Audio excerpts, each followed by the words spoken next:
Bom, amigos, aqui estamos de volta e aí está a segunda parte dessa nossa conversa com o Manuel Fernandes.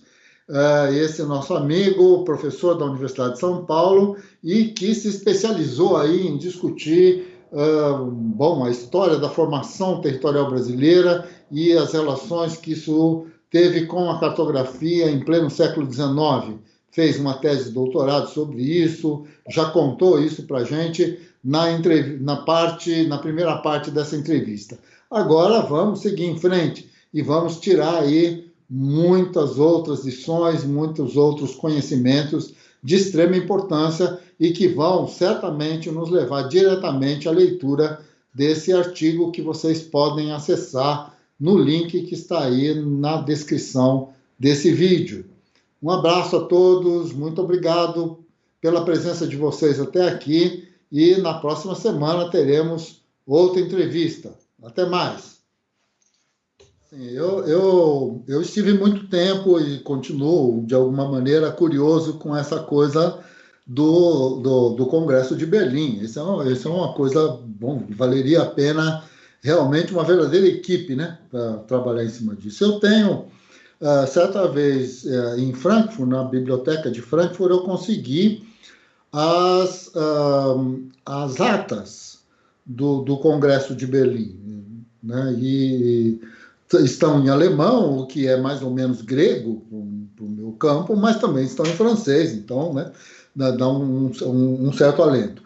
De qualquer maneira, fui atrás disso várias vezes, voltei alguns anos depois, ainda em 2013. Em 2013, quando eu estava fazendo esse trabalho aqui na Autônoma de Madrid, aí voltei a Berlim para ver se eu conseguia, eu tinha entrado em contato com uma pessoa, isso já é um outro folclore, mas assim, de alguma maneira conseguia a base de dados, onde estão guardados os mapas que foram utilizados no Congresso, porque, de alguma maneira, eu não consigo achar esses mapas. Eles existem alguns traços dentro da própria ata, mas muito provavelmente, muito certamente, esses mapas, até porque não eram só ministros e reis que estavam lá, existia um conjunto de geógrafos que estavam nesse congresso, e esses mapas devem ter sido mostrados para alguém, deve estar em algum arquivo,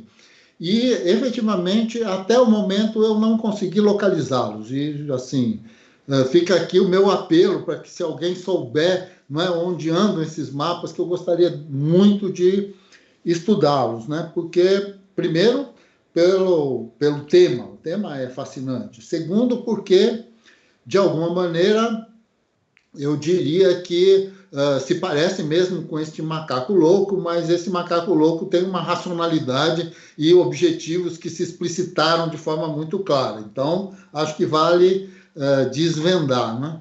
E terceiro, pela minha relação mesmo com o continente africano, com meus amigos moçambicanos, e é uma história que marca a minha vida e que eu acho que vai continuar marcando. Então, acho que realmente tem aí essa coisa da cartografia. A cartografia nos mostra o quê? E aí vem a parte, vamos dizer, mais uma parte do teu artigo, né, num segundo momento. Porque, afinal de contas, você vai mostrando um mapa aqui, um mapa ali, onde é que você achou, vai contando um pouco a história que você já reproduziu aqui para a gente, mas o mais interessante é que, primeiro, ali, de alguma maneira, antes da guerra contra o Paraguai, já existia mais ou menos definido o que é que o Brasil queria, né? Segundo, o uso, de alguma maneira, de um discurso de engenharia, identificado como científico, mas que tem por objetivo o domínio político de determinados territórios. Não só do ponto de vista do Brasil avançar sobre o território que era considerado paraguaio, mas também do ponto de vista de um país que, eu diria que, na época que eu ainda estava fazendo graduação na geografia na Universidade de São Paulo, o Brasil ainda não tinha mapeado, né, a totalidade, né, das suas áreas na escala de 1 por 50 mil. Então, assim, era Realmente, acho que uma das maiores dificuldades desse monumento foi saber dos seus detalhes, não assim. E acho que, de alguma maneira, ainda não se sabe qual que é a articulação que existe entre esses detalhes. Mas deixemos isso para depois. Então, o fundamental, Manuel, né, nesse momento da nossa conversa, se você puder comentar um pouco, é justamente essa ideia da identidade. Quer dizer, estamos construindo uma ideia de identidade, mas não é uma identidade ainda no sentido que ela vai existir quando esses mapas viram mapas escolares, isto é, a identidade de um povo, ou a tentativa dessa construção, mas é a identidade de uma elite que quer o controle sobre determinadas coisas. E para fazer esse tipo de controle, vai usar da cartografia como um discurso. E isso, se você puder, seria muito bom você comentar um pouco para a gente. De certa maneira, eu vou só reforçar, ratificar, corroborar aquilo que você já também propôs na própria pergunta. Né? Mapas são discursos. Mapas são formas de ver o mundo. E os mapas, como diz o John Brian Harley, são textos que têm que ser lidos nas entrelinhas. Né? Os mapas são instrumentos de poder. E no processo de constituição dos Estados nacionais, né, um dos aspectos centrais era exatamente saber qual era o corpo territorial do Estado. E esse corpo territorial do Estado, ele tinha um papel fundamental no próprio processo de formação da nação. E para o caso de países ou de passado colonial, como é o caso do Brasil, ou de países de capitalismo tardio, como é o caso da Itália, da Alemanha, essa preocupação com o estabelecimento, a demarcação, a definição das fronteiras, isso era decisivo para o processo de formação da nação. No caso do Brasil, é muito interessante porque foram feitos vários mapas do Brasil ao longo do tempo, por engenheiros como Jacó Niemeyer, certo? E um dos mapas mais importantes é exatamente do Duarte da Ponte Ribeiro, que é um mapa que vai para a Exposição da Filadélfia em 1878, a Exposição Universal da Filadélfia.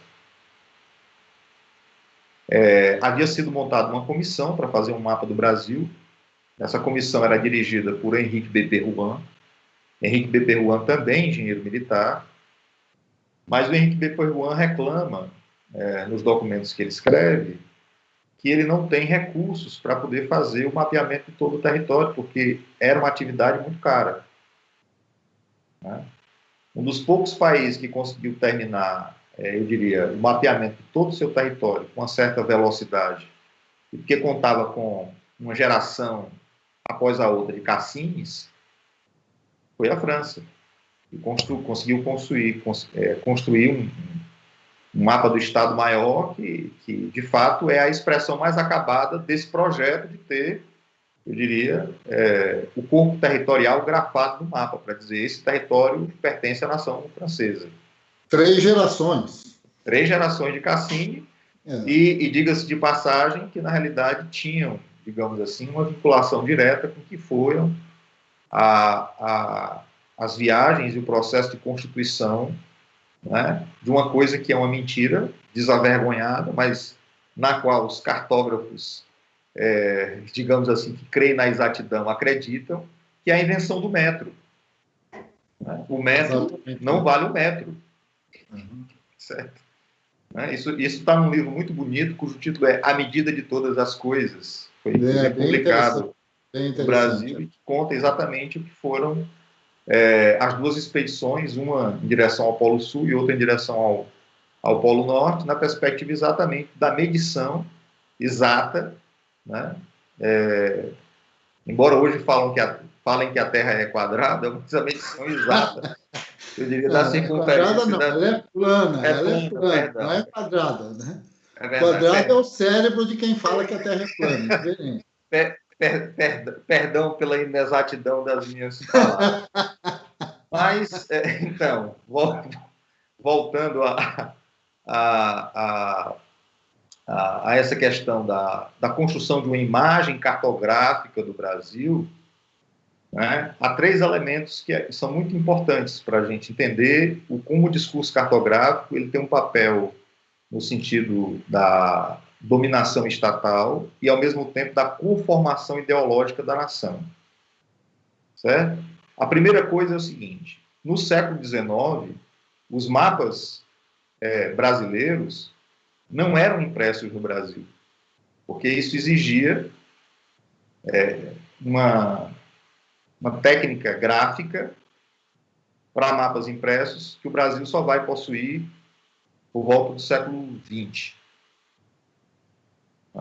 Então, o que havia mais próximo disso era a gravação de partituras musicais. Olha que interessante, quer dizer, você tem uma relação assim um pouco entre um universo que é o universo da tipografia e, portanto, dos caracteres para o processo de gravação. Né? Por isso que os mapas eram mapas litografados. Então, só no final do século XIX, princípio do século XX, é que o Brasil vai adquirir essa condição de poder imprimir seus próprios mapas. Isso já é uma certa ausência de soberania nesse universo, né, da construção da representação do próprio país. Um segundo aspecto que eu considero muito importante é o seguinte: o mapa era uma coisa muito cara de ser feito, porque exigia não só uma pesquisa, eu diria, com mapas mais antigos, ou seja, a construção de um mapa que, na realidade, manipulasse um grande acervo, certo? Para vocês terem uma ideia, o Duarte da Ponte Ribeiro organizou para a exposição nacional preparatória para a exposição de Viena em 1876, a exposição universal, que aconteceu um ano depois. Ele preparou uma exposição de mapas sobre o Brasil, que na realidade eram mapas que tinham sido utilizados para fazer a Carta do Brasil. Né? Mapas em diversas escalas e feitas por diversos países. Feitas pela França, pela Inglaterra, pela Alemanha, tá certo? Ou seja, muitos mapas que ele conseguiu, digamos assim, organizar em série. Porque esse é outro aspecto importante, a seriação desses documentos cartográficos, o modo como você os organiza para poder ler o conjunto deles. Né? Então, tem um documento que é de 1875, que é exatamente esse documento, esse inventário dos mapas que foi feito pelo Duarte da Ponte Ribeiro. Né? E nesses mapas já aparecem os mapas feitos do Brasil, mapas feitos de regiões brasileiras, os mapas feitos, certo, da América do Sul, ao longo de 5 séculos. Né? É de fato um documento muito importante para quem deseja compreender. Né? E, como eu falei aqui das exposições universais, Douglas, talvez uma das dicas interessantes para saber da Conferência de Berlim é que nessas exposições havia troca de mapas. Naqueles jantares que eram feitos entre os diplomatas e tal, às vezes haviam troca de mapas. É possível que os mapas de Berlim, boa parte deles, estejam, né, numa das cartotecas, digamos assim, que praticamente tem tudo no mundo, que é exatamente a do Congresso estadunidense em Washington. Né? Provavelmente essas coisas devem estar por lá. Não sei se disponíveis, porque isso traria à tona exatamente a barbárie que foi o processo de, digamos assim, divisão da África, esfacelamento da África. Terceiro e último aspecto que eu queria lembrar com relação a essa cartografia estatal nacional e a construção de uma imagem é que, como os mapas são caros, o primeiro atlas que surge no Brasil, assim, de circulação mais ampla, só aparece em 1868, certo? E é o Atlas do Cândido Mendes de Almeida. E é um atlas que traz, segundo o Duarte da Ponte Ribeiro, ele traz equívocos muito graves, inclusive sobre a questão do Paraguai. Engraçado, que o Atlas surge exatamente bem no meio da guerra contra o Paraguai, em 1868. E tem um conjunto de polêmicas que eu nunca pude estudar, mas que ficou como, digamos assim, um resto de pesquisa, entre o Duarte da Ponte Ribeiro e o Cândido Mendes de Almeida, que era senador do Império pelo Maranhão, naquele período, né, que fez esse atlas. Então, o que é que acontece? Os atlas aos quais os estudantes têm acesso no final do século XIX, como dizem vários aí, Black, Jerome Black, o próprio John Brian Harley e tantos outros, os atlas do século XIX, por exemplo, feitos na França ou feitos na Inglaterra, eram mapas que mostravam, né, o que eles consideravam de mundo civilizado em cinza, né, e de mundo civilizado em colorido. Então, a lógica do imperialismo, já desde os atlas escolares, era colorir o mundo dessa civilização ocidental de viés capitalista, tá certo? E o Brasil, de alguma maneira, para poder, de certa forma, ter argumentos contra os países confinantes e manter a expansão do império. Não esqueçamos que o papel do império é a expansão territorial, e o Brasil se expandiu até princípios do século XX, tá certo? Com outro grande colecionador de mapas que também fez de tudo. Comprou, trocou, roubou, certo? Inclusive instituições estatais, chamado Barão do Rio Branco. Tá certo? A grande figura do Itamaraty, né? Sei. Certo. Quase que um ícone da nação. Né? Uhum. Uma espécie de, num outro sentido, uma espécie de Bismarck à brasileira. Basicamente. Mas, Manuel, você terminou? Eu só queria fazer um comentário, assim, lembranças, né, coisas assim, fofocas da corte. Acho que foi 2012, 2013 também, quando estava morando aqui, na minha primeira passagem pela Espanha, eu estava num desses delírios absolutos que é entrar no Museu da Rainha Sofia. Essa coisa é um espetáculo e uma experiência de vida, entre outras coisas, dá de cara com a Guernica, e, bom, isso é de deixar marcar a vida, né? É isso. Mas, assim, não é disso que eu quero falar. O que eu quero falar é que, entrando no Rainha Sofia, estavam distribuindo um jornal, um tabloide, com a programação do museu, com alguns comentários e tal, e tinha um artigo sobre cartografia, foi uma coisa muito louca. E esse artigo sobre cartografia, na verdade, ele queria dizer o seguinte, que os portugueses dominavam no século XVI, XVII, XVIII, dominavam a técnica da cartografia astronômica. Eles tinham uma capacidade de fazer mapas com uma precisão, ou pelo menos isso era reconhecido internacionalmente, que nenhum outro país era capaz até aquele momento. E que os portugueses, então, nas negociações internacionais sobre os limites do Brasil em relação à América Espanhola, tinham roubado uma parcela considerável dos territórios espanhóis, usando de recursos de manipulação cartográfica que estavam por trás, então, dessa astronomia, dessa cartografia astronômica. E eu achei muito interessante o artigo, porque, no final das contas, parecia um grande lamento, né? Fomos roubados e tal. Mas esse fomos eram os espanhóis, aí já não estava falando dos países que existem na América Latina, né? Estavam falando como se os espanhóis tivessem que se mobilizar novamente para reconquistar os territórios que tinham sido roubados por portugueses e que hoje é o Brasil.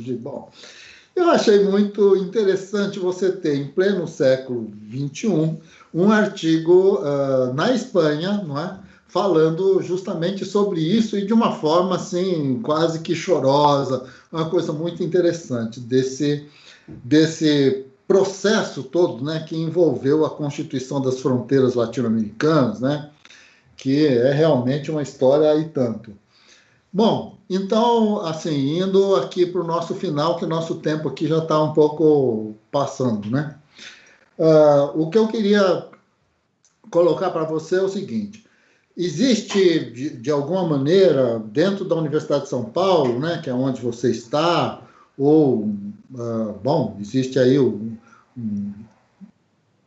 talvez mecanismos, né, em que se possa construir ou ter acesso, né, a uma leitura sistemática desses mapas. Esses mapas poderiam estar expostos, poderiam, de alguma maneira, não estar expostos para que as pessoas simplesmente os vissem, né? Mas, assim, estar expostos como num museu, isto é, eu olho para o mapa e tenho, de alguma maneira, informações sobre aquilo, né? Tenho uma reflexão sobre aquilo, não para para que o observador, o simples observador, deixe de ser simples, né? Ele passa a ser um observador que tenha um mínimo de informações. Existe esse movimento, existe alguma coisa que vá nessa direção de toda essa cartografia que acabou construindo a ideia de Brasil, ou não? Existem, eu diria, grupos de trabalho e cátedras e algumas ações que ainda não conseguiram o êxito que gostariam de ter conseguido, mas que têm tentado realizar esse movimento. Eu vou falar aqui de alguns nomes e de algumas, eu diria, alguns núcleos de investigação que têm tentado fazer esse esforço, né? Certo? Vou falar o nome de duas professoras da Universidade de São Paulo, uma da arquitetura, que é a professora Beatriz Bueno, que pesquisou exatamente o papel da cartografia feita pelos engenheiros no período colonial e no século XIX, tem orientado muitos trabalhos com relação à compreensão dessa cartografia e à genealogia dos próprios cartógrafos, certo? Personagens como Custódio de Sá e Faria, aqueles que estavam, por exemplo, nas comissões demarcatórias, né, das duas coroas de Brasil e Portugal, desde 1750, 1751. Ela tem feito um trabalho muito importante e que seria bom terem acesso a ele, porque, de fato, é um trabalho monumental. E uma outra pessoa que tem dado uma contribuição fenomenal é a professora Iris Cantor, que é da História. Ela tem, na realidade, trabalhado junto à Cátedra Jaime Cortesão. Um dos bons acervos da Cátedra Jaime Cortesão são exatamente muitos mapas, alguns mapas, digamos assim, cópias de mapas impressos, ou cópias de mapas até manuscritos, mas também muitos mapas que podem ser, digamos assim, visualizados por intermédio da internet. E um laboratório chamado LERCH, em que tem sido feita uma tentativa de colocar boa parte dessa cartografia à disposição dos pesquisadores e da população em geral, daqueles que porventura têm um interesse em ver esse material. Isso tem sido feito também com uma certa articulação com o Museu Paulista, né? Agora, isso tudo está vinculado a um outro esforço, tá certo? Que tem sido encaminhado por pesquisadoras argentinas, como é o caso da professora Carla Luar, né? E de um evento, que eu não sei se você já teve a oportunidade de participar, o último dele foi, inclusive, em Barcelona, né? Que é o Simpósio Ibero-Americano de História da Cartografia, onde muita coisa sobre o Brasil tem aparecido, né? Além dessas, digamos assim, personagens, dessas pesquisadoras, nós temos também uma pesquisadora da história, que é da UFMG, né, onde foi realizado, inclusive, um encontro mundial de cartografia, que é vinculado à revista Imago Mundi, né, que é a Júnia, né, não estou lembrado agora do segundo nome dela, mas que também tem um trabalho monumental sobre isso. Então, assim, o que tem sido feito são tentativas para ver se, de repente, se cria, talvez, até uma espécie de museu virtual, cartográfico, que permita às pessoas terem acesso a essa documentação, construírem suas próprias séries, né? E verem as séries que já foram construídas e ler artigos sobre isso. Passando por diversas abordagens, desde questões toponímicas, que são fundamentais para nós compreendermos esses processos de dominação territorial, ao debate, por exemplo, sobre o modo como dialogam as escalas do mapa, né, para nós entendermos também o que é que se desejava quando se fez esses mapas a partir dessas escalas, e para entender essas lamentações espanholas, né, lamentações cartográficas espanholas, que aparecem no Museu da Reina Sofia. Quer dizer, é muito interessante que apareça exatamente nesse museu e não no outro, né, casualmente, né? Então, em linhas gerais, era isso que eu queria dizer, e eu queria, desde já, agradecer a sua generosidade como pessoa e sua generosidade intelectual, Douglas, e o contributo que você tem dado também nesse campo, já que você é uma das pessoas que mais tem discutido num viés, eu diria, numa perspectiva crítica e marxista, a cartografia. Né? Eu diria que o seu esforço tem sido muito importante, não só para mim, como para vários de nós que estamos vinculados a um grupo de estudos, chamado Grupo de Estudos do Capital, que nós nomeamos de GECA. O nome é bem interessante, E eu queria lhe agradecer por isso. Querido, é o seguinte, não vou dizer assim, porque geralmente quando alguém agradece, você fala, não tem nada a agradecer, então eu vou evitar esse tipo de emoção, né? Mas assim, só o prazer da gente poder conversar aqui, olhando um para a cara do outro, já vale tudo, né? E eu queria agradecer você, né, também, pelo fato de ter se disponibilizado para essa conversa. Isso não é uma coisa... na verdade, essa coisa de a gente ter o artigo e ir atrás das pessoas e tal, pode parecer uma coisa muito simples, né?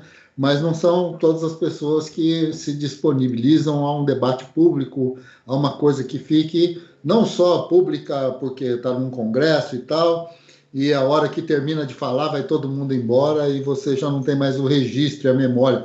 Mas um debate público como esse, que vai ficar registrado, vai ficar aí daqui a anos, se alguém quiser saber qual foi a conversa entre Manuel Fernandes e Douglas Santos, tem como saber e tem como fazer. E esse acho que é uma questão importante. Algumas bibliotecas, como a Federal do Rio de Janeiro, por exemplo, até onde eu consegui saber, estão transformando esses vídeos, esses podcasts num arquivo específico, né? Acho que tudo isso é extremamente interessante, né? Para a gente ter como uma área de pesquisa e uma espécie de cartografia da geografia brasileira. Isso é uma coisa que o Rui levantou essa questão, acho que é realmente essa necessidade, né, de colocar essas coisas, então, em evidência. Querido, muito, muito obrigado, viu? Espero que esteja tudo bem aí no Brasil, que você esteja bem depois de tudo, né, que andou rolando, e que, bom, estamos aqui à sua espera, com um vinho nacional, assim, como sempre, e para a gente poder ir lá no Reina Sofia de novo, né, assim, e olhar por lá. Existem coisas que ainda são possíveis de se fazer em plena pandemia, desde que você esteja muito mascarado e disponível, né? Mas estamos aqui.